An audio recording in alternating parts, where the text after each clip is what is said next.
بسم اللہ الرحمن الرحیم نحمده ونصلی علی رسولہ الکریم اما بعد بسم اللہ الرحمن الرحیم۔ عزیز طلبہ، آج ہم ہدایت النحو سبق نمبر 28 شروع کر رہے ہیں۔ اس سبق میں ہم مفعول ما لم یسمی فاعلہ اور مبتدا اور خبر سے متعلق کچھ ابتدائی باتیں پڑھیں گے۔ عزیز طلبہ، آج کے سبق کا خلاصہ یہ ہے کہ مصنف علیہ رحمہ سب سے پہلے ما لم یسمی فاعلہ کی تعریف ذکر کریں گے۔ مفعول ما لم یسمی فاعلہ ایسا مفعول جس کے فاعل کو ذکر نہ کیا گیا ہو بلکہ اس کے فاعل کے قائم مقام بنا دیا گیا ہو۔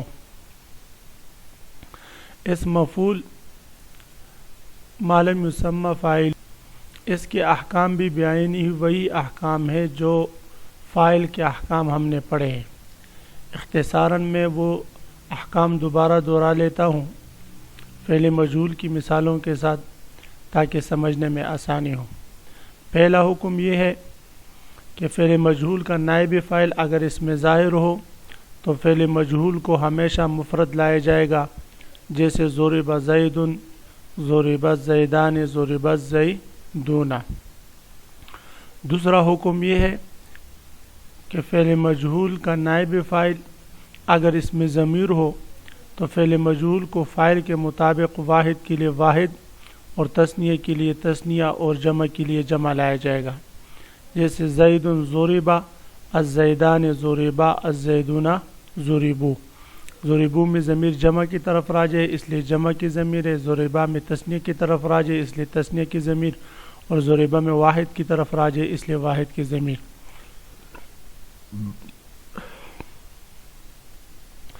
تیسرا حکم یہ ہے کہ فعل مجہول کو دو صورتوں میں مؤنث لانا واجب ہے۔ نمبر 1، نائب فاعل اس میں ظاہر مؤنث حقیقی ہو جیسے قامت ہندن۔ نمبر 2، نائب فاعل مؤنث کی طرف لوٹنے والی ضمیر ہو جیسے ہندن قامت۔ چوتھا حکم یہ ہے کہ 5 صورتوں میں فعل مجہول کو مؤنث و مذکر لانے کا اختیار ہے۔ نمبر 1، نائب فاعل مؤنث حقیقی ہو لیکن فعل اور فاعل کے درمیان فاصلہ ہو جیسے ضرب الیوم ہندن یا ضربت الیوم ہندن بھی ہم پڑھ سکتے ہیں۔ دوسری جگہ کہ نائب فاعل اس میں ظاہر مؤنث حقیقی ہو جیسے طلع الشمس یا طلعت الشمس۔ تیسری جگہ کہ نائب فاعل جمع مکسر ہو جیسے قیل قیلت الرجال۔ چوتھی جگہ کہ نائب فاعل جمع مؤنث سالم ہو جیسے قیل یا قیلت ہنداتن۔ پانچویں جگہ کہ نائب فاعل کوئی ایسی جمع مذکر ہو جس کی واحد مؤنث ہو جیسے مزیہ یا مزیت سنونا۔ پانچواں حکم یہ ہے کہ 3 صورتوں میں فعل مجہول کو مذکر لانا واجب ہوگا۔ پہلی صورت کے نائب فاعل مذکر ہو، دوسری صورت کے نائب فاعل ایسی جمع مذکر سالم ہو جس کا واحد مذکور نہ ہو۔ اس کے بعد پھر مصنف علیہ رحمہ مبتدا اور خبر کی بحث شروع کریں گے۔ یہ مرفوعات کی تیسری اور چوتھی قسم ہے۔ مصنف علیہ رحمہ نے دونوں کو ایک ہی فصل میں ذکر کیا ہے، وجہ انشاءاللہ کتاب میں آ رہی ہے۔ ہما اسمان مجردان عن العوامل اللفظیہ، مبتدا اور خبر وہ 2 اسم ہیں جن کو عوامل لفظیہ سے خالی کیا گیا ہو۔ مبتدا اور خبر ایسے 2 اسم ہیں جو خالی ہو عوامل لفظیہ سے۔ عامل مبتدا اور خبر میں عامل کیا ہے تو اس کے بارے میں 3 مذہب ہے۔ پہلا مذہب یہ ہے کہ مبتدا اور خبر دونوں میں عامل ابتدا ہے، ابتدا یا عامل معنوی دونوں ایک ہی چیز کے نام ہیں۔ دوسرا مذہب یہ ہے کہ مبتدا میں ابتدا یعنی عامل معنوی اور خبر میں مبتدا عامل ہے۔ تیسرا مذہب یہ کہ مبتدا اور خبر میں سے ہر ایک دوسرے میں عامل ہے، ہر ایک دوسرے میں یعنی مبتدا خبر میں اور خبر مبتدا میں عامل ہے۔ مصنف علیہ رحمہ نے ایک ہی مذہب ذکر کیا ہے کہ مبتدا اور خبر دونوں میں ابتدا عامل ہے، یعنی دونوں کا عامل عاملی معنوی ہے۔ یہ حضرات بصریین رحمہم اللہ تعالیٰ کا مذہب ہے اور مصنف علیہ رحمہ نے انہی کے مذہب کو ترجیح دی ہے۔ عزیز طلبہ، اب ہم آتے ہیں کتاب کی طرف۔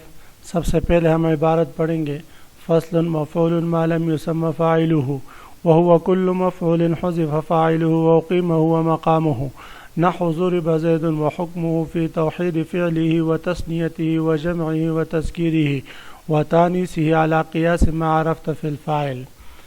یہ فصل ہے مفعول ما لم يسمى فاعله کے بیان میں۔ لم يسمى یہاں پر لم یذکر کے معنی میں ہے، یعنی ایسے مفعول کے بیان میں جس کے فاعل کو ذکر نہ کیا گیا ہو۔ یہ مرفوعات کی دوسری قسم ہے، اس کا نام ہے مفعول ما لم یسمى فاعلہ، اس کو نائب فاعل بھی کہا جاتا ہے۔ مفعول ما لم یسمى فاعلہ کا مطلب کیا ہے؟ مصنف علیہ رحمہ فرما رہے ہوا کل مفعول، ہر وہ مفعول حذف فاعلہ جس کے فاعل کو حذف کیا گیا ہو، وأقیم ہوا مقامہ اور اس مفعول کو اس فاعل کے قائم مقام بنایا گیا ہو، اور اس مفعول کو اس فاعل کے قائم مقام کر دیا گیا ہو۔ نحو ضرب زید، جیسے ضرب زید ہے۔ تو یہاں پر اصل میں عبارت تھی ضرب عامر زیدن، عامر نے زید کو مارا، لیکن جو عامل ہے، جو فاعل ہے عامر، اس کو حذف کیا گیا اور زیدن کو اس کے قائم مقام بنا دیا گیا، تو یہ بنا ضرب زیدن، یعنی زید کی پٹائی لگائی گئی۔ وحکمہ فی توحید فعلہ و تثنیتہ، فعل مجہول کا حکم فی توحید فعلہ، اس کے فعل کو موحد لانے میں یعنی مفرد لانے میں، یا اس کے فعل کو تثنیہ لانے میں، یا اس کے فعل کو جمع لانے میں، یا مذکر اور مؤنث لانے میں، علی قیاس ما عرفت فی الفاعل، اسی طرز پر ہے جو آپ فاعل کی بحث میں پڑھ چکے۔ یعنی فاعل کی بحث میں جیسے ہم نے پڑھا کہ اگر فاعل اس میں ظاہر ہو تو فعل کو ہمیشہ مفرد لایا جائے گا، اسی طرح یہاں پر بھی اگر فعل مجہول کا نائب فاعل اگر اس میں ظاہر ہو تو فعل مجہول کو ہمیشہ مفرد لائیں گے، اور اگر ضمیر ہو تو پھر واحد کی ضمیر کے لیے واحد، تثنیہ کی ضمیر کے لیے تثنیہ، اور جمع کی ضمیر کے لیے فعل مجہول کو بھی جمع لایا جائے گا، وتذکیرہ وتانیثہ، اور اسی طرح پھر مذکر و مؤنث لانے میں بھی وہی طریقہ ہے جو ہم فاعل کے بحث میں پڑھ چکے اور خلاصے میں دوبارہ دہرا چکا ہوں۔ جی، فصل المبتدا والخبر، یہ فصل ہے مبتدا اور خبر کے بیان میں۔ یہ مرفوعات کی تیسری اور چوتھی قسم ہے مبتدا اور خبر۔ ان دونوں کو مصنف علیہ رحمہ نے ایک ہی فصل میں ذکر کیا۔ اس کی وجہ یہ ہے کہ مبتدا اور خبر آپس میں لازم ملزوم ہے، مبتدا خبر کے بغیر اور خبر مبتدا کے بغیر نہیں پایا جاتا، اس لیے مصنف علیہ رحمہ نے دونوں کو ایک ہی فصل میں ذکر کیا۔ وہما اسمان مجردان عن العوامل اللفظیۃ، مبتدا اور خبر وہ دو اسم ہیں مجردان جن کو خالی کیا گیا ہو عن العوامل اللفظیۃ، عوامل لفظیہ سے۔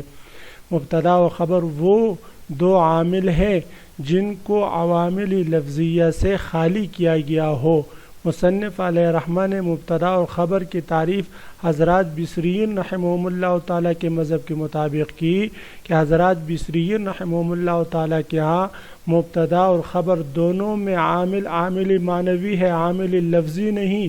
تو اس لیے فرمایا کہ وہ دو اسم مجردان یعنی العوامل اللفظیۃ جن کو عوامل لفظیہ سے خالی کیا گیا ہو، احدہما مسند الیہ ویسمى المبتدا، ان میں سے ایک مسند الیہ ہے اور اس کو مبتدا کہا جاتا ہے، والثانی اور دوسرا مسند بہ، مسند بہ ہے، ویسمى الخبر اور اس کو خبر کہا جاتا ہے، جیسے نحو زید قائم، تو زید مسند الیہ مبتدا مرفوع بضمہ لفظا، قائم مسند بہ خبر مرفوع بضمہ لفظا ہوگا۔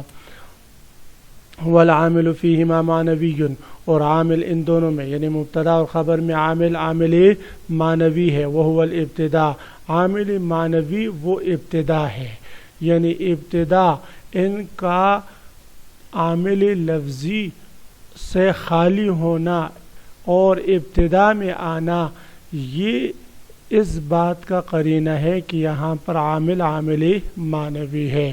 تو تو ابتدا اور عامل معنوی دونوں گویا ایک چیز کے نام ہوئے۔